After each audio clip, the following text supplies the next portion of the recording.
സംസ്ഥാനത്ത് ട്രോളിംഗ് നിരോധനം മറികടന്ന് അനധികൃത മത്സ്യബന്ധനം നടത്തുന്ന ബോട്ടുകൾക്കെതിരെ കർശന നടപടിയുമായി fisheries marine enforcement Thrissur, Ernakulam, Malappuram ജില്ലകളിലെ തീരപ്രദേശങ്ങൾ കേന്ദ്രീകരിച്ചാണ് പരിശോധന ശക്തമാക്കുന്നത്. സംസ്ഥാനത്ത് ട്രോളിംഗ് നിരോധനം പുരോഗമിക്കുന്നതിനിടെ അനധികൃത മത്സ്യബന്ധനം നടക്കുന്നതായി മത്സ്യത്തൊഴിലാളികൾ തന്നെ പരാതി ഉന്നയിച്ചതോടെയാണ് തീരദേശ ജില്ലകളിൽ പരിശോധന ശക്തമാകുന്നത്. പരമ്പരാഗത മത്സ്യയാനങ്ങൾ എന്ന പേരിൽ കടലിലെത്തുന്ന യന്ത്രവൽകൃത ബോട്ടുകളും നിരോധിത വലകൾ ഉപയോഗിക്കുന്ന തൊഴിലാളികളുമാണ് നിയമലംഘനം നടത്തുന്നവരിലേറെയും.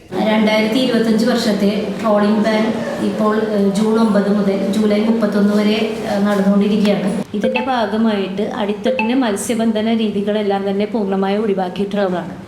അപ്പോൾ ആ സമയത്ത് ആഴക്കടലിൽ നിന്നും അടിത്തട്ടിൽ നിന്നും കാണപ്പെടുന്ന മത്സ്യങ്ങളായ കിളിമീൻ, അരങ്ങമീൻ എന്നിവയെ പിടിക്കുന്നത് നിയമവിരുദ്ധമാണ്. നിരോധന കാലയളവിൽ പരമ്പരാഗത യാനങ്ങൾക്ക് സമുദ്രോപരിതല മത്സ്യബന്ധനത്തിന് അനുമതിയുണ്ട്. എന്നാൽ ഇതിന്റെ മറവിൽ കടലിലെത്തിയ നിരവധി യന്ത്രവൽകൃത ബോട്ടുകൾ കഴിഞ്ഞ ദിവസങ്ങളിലായി അഴീക്കോട് ഫിഷറീസ് മറൈൻ എൻഫോഴ്സ്മെന്റ് സംഘം പിടികൂടിയിരുന്നു. അതേസമയം ഫിഷറീസ് വകുപ്പിന്റെ പരിശോധന വലിയ ബുദ്ധിമുട്ടുണ്ടാക്കുന്നതായി ഒരു വിഭാഗം പരമ്പരാഗത മത്സ്യത്തൊഴിലാളികളും പരാതി ഉന്നയിക്കുന്നു. അവിടെ നീണ്ടകരക്ക് അനുഭവിക്കില്ല. അവിടേക്ക് മത്സ്യം പിടിക്കുന്നുണ്ടല്ലോ, അവിടെ മത്സ്യം പിടിച്ചാണല്ലോ മത്സ്യത്തൊഴിലാളികൾ ജീവിക്കുന്നത്. ഇവിടെ മാത്രം എന്താണ് ഇവർക്ക് ഈ നിയമം?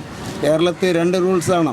ഇത്രയും ഞങ്ങൾ സർക്കാരിൻ്റെ അടുത്ത് പറയാൻ വേണ്ടി ആവശ്യപ്പെടുന്നു. മത്സ്യത്തൊഴിലാളികൾ ഈ 3000 രൂപ ഞങ്ങൾക്ക് പഞ്ചപ്പൊടി തരും. ഇതുകൊണ്ട് ഞങ്ങളെ മക്കളെയും കുഞ്ഞുങ്ങളെയും വളർത്താൻ പറ്റുമോ? ഇത് കേൾക്കുന്ന എല്ലാ ഉദ്യോഗസ്ഥന്മാരും അറിയാൻ വേണ്ടി പറയുന്നതാണ്. ഈ പാവപ്പെട്ട മത്സ്യത്തൊഴിലാളികൾക്ക് എന്തെങ്കിലും ഒരു ധാരണ ഉണ്ടാക്കണം. തൃശൂർ, എറണാകുളം, മലപ്പുറം ജില്ലകളുടെ തീരദേശങ്ങൾ കേന്ദ്രീകരിച്ചാണ് വൻതോതിൽ അനധികൃത മത്സ്യബന്ധനം തുടരുന്നത്. നിയമലംഘനങ്ങൾ പ്രോത്സാഹിപ്പിക്കാൻ ചിലയിടങ്ങളിൽ സമാന്തര ഹാർബറുകളും പ്രവർത്തിക്കുന്നുണ്ടെന്ന് ഉദ്യോഗസ്ഥർ പറയുന്നു.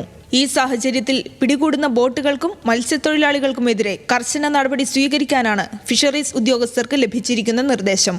ഇത്തരത്തിൽ പിടികൂടുന്ന യാനങ്ങളിലെ മത്സ്യങ്ങൾ ലേലം ചെയ്യാനും നിയമലംഘനം നടത്തുന്നവർക്ക് കർശന പിഴ ചുമത്താനുമാണ് ഉദ്യോഗസ്ഥരുടെ തീരുമാനം. ന്യൂസ് മലയാളം, തൃശൂർ.